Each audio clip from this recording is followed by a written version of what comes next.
All right, and welcome to Civic Engagement with Raymond Tyler. We are here with the president of the Atlantic City chapter of the NAACP, Mr. Kaleem Shabazz. It is September 17th, and they just had their candidates night here at Martin Luther King Complex. Would you like to introduce yourself and tell us how you think tonight went? Yes, my name is Kaleem Shabazz. I am proud and honored to serve as the president of the Atlantic City branch, NAACP. And those of you who remember the NAACP in Atlantic City, we hosted the National NAACP Conference in 2022, and I'm happy to report that with the help of a Blue Ribbon Committee of members from across the state, we had a tremendous convention here in Atlantic City. So we are NAACP proud. Tonight was our candidates night. We've been doing this for several years. Our candidates night is not a debate. It's an opportunity for people who are running for election or re-election to talk directly to the community about what they want to do, what they have done, and reasons for people voting for them. And we were proud to have the candidates who came out. We appreciated them. We invite all candidates, Republican, Democrat, Republican, because NAACP does not endorse candidates, but we do encourage people to get registered, to vote, to understand the issues, and to be supportive of our American government and free and fair elections. That's what the NAACP does. We fight for civil rights and social justice for all, and the Candidates Night is an important part of what we do. And again, I want to thank you, Brother Tyler. You are a community mainstay. When people have activities, you are always here to report, and I appreciate that. It's important, especially now, that people get accurate information, and that's what the NAACP does, and that's what you're helping us do, and so thank you for that. How do you think the candidates night went this time around? I think it was very good. We also have a media partner in WEHA Radio, 88.7 and 100.3. The Hawks, I say the Hawks plural, Mr. and Mrs. Hawks are a partner for the Atlantic City branch NAACP. We've been on the air for 5 years. They support all of the activities that we do. They had our event tonight on live, expanding the audience, and so that was a plus. And I'm just happy to have that relationship with them, and the fact that we can let people in the community hear the candidates who are asking for their vote. Okay, you said you don't endorse candidates, but I noticed that the Atlantic City chapter has lawn signs that were given out tonight. Can you explain that, please? Okay, the lawn sign, yes, that's the lawn sign says Atlantic City NAACP says vote November 5th. We are not going back. And the reason that we chose that is because at our national convention in Las Vegas, the assembled delegates from across this country, representing 2,200 NAACP branches, unanimously voted to oppose Project 2025. Unanimously, Brother Tyler. And their sentiment was that Project 2025 would take us back. And they said we're not going back, and we picked that up, and we said we are not going back. Even though we don't endorse candidates, we condemn Project 2025 because it takes away some of the fundamental rights that we have. When I say we, I'm not just talking about African Americans, people of color, I'm talking about we as American citizens. Project 25 is something that would take us back, and we're not going back.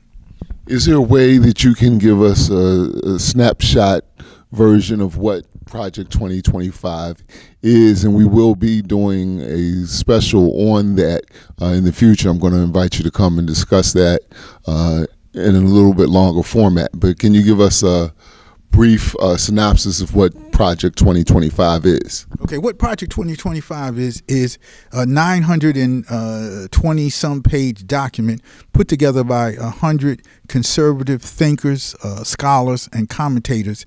And what it does is propose a way for a President Trump administration to move forward in a way that we disagree with. When I say we disagree with, the NAACP supports democracy. The NAACP supports freedom.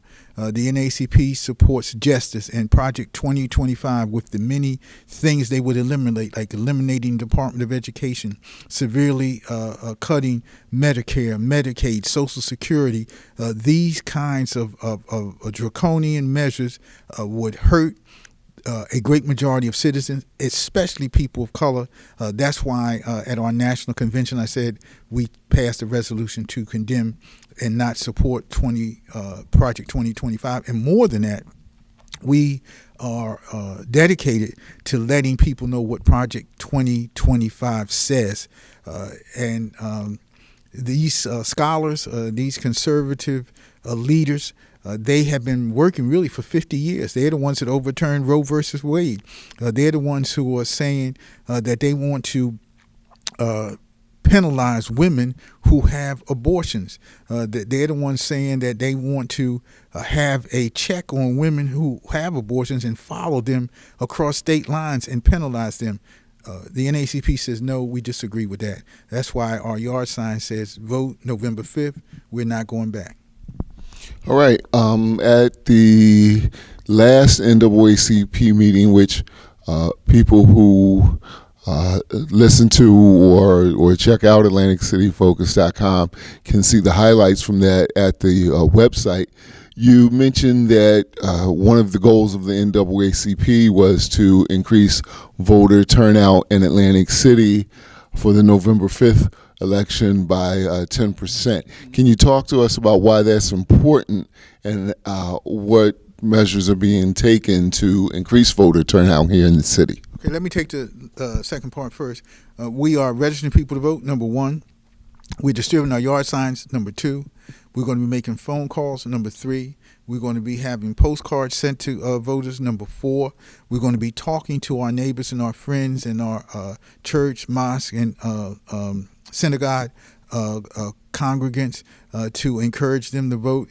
We're going to be trying to gin up the enthusiasm for voting. And the reason that is important is because we can't have a society that's democratic, that's fair, if people don't participate. The more people participate, the better it is for our society. That's why we believe that the voting rate in Atlantic City needs to be increased. We need to get more people to vote. We're not telling them how to vote, but we need to get more people to vote to take part in the society. So we're going to use every ethical and legal way to make sure that people vote in Atlantic City. In fact, our state convention, which is October the 11th to the 14th, the theme of that is all in. And that's what we are. We're all in for making sure people vote November 5th. Anything you'd like to say before I let you go? Just want to say thank you again for covering this. Want to continue to talk about Project 2025. I believe, and this is my personal opinion, that when people find out what is in Project 2025, they're going to say no, and they're going to join us and say we're not going back. Thank you.